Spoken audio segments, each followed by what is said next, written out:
7 ekor kanguru Papua yang hendak diselundupkan dari Pelabuhan Jayapura menuju Surabaya menggunakan kapal Dobon Solo digagalkan polisi dan BKSDA Maluku.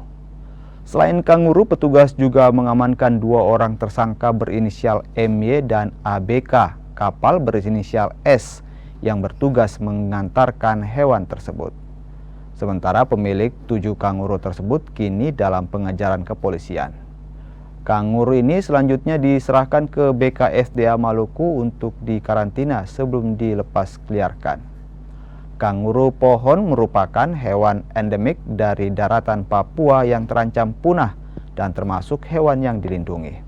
Hewannya itu diisi di dalam tas jinjing, terus nanti dia punya kandangnya itu kan bisa dibongkar pasang. Nah itu dibongkar dulu, dipasang diisi di dalam karton. Setelah sampai di kapal baru dibuka, dibikin kandangnya baru atau hewannya itu ditaruh di dalam kandang seperti itu. Informasinya mau dijual di daerah Surabaya. Saran harganya berapa Pak? Tadi menurut penjelasan tadi ya kurang lebih 32 sampai 40 juta per ekor kanguru itu.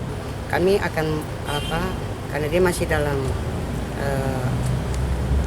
ditangani polisi, kami tetap akan memantau untuk agar satwa ini tidak mati. Kami akan memantau terus pergerakannya dan akan menjadi ini ranah sementara di kepolisian. Setelah selesai akan kami bawa ke pusat konservasi satwa kami yang ada di Kebun Cengkeh.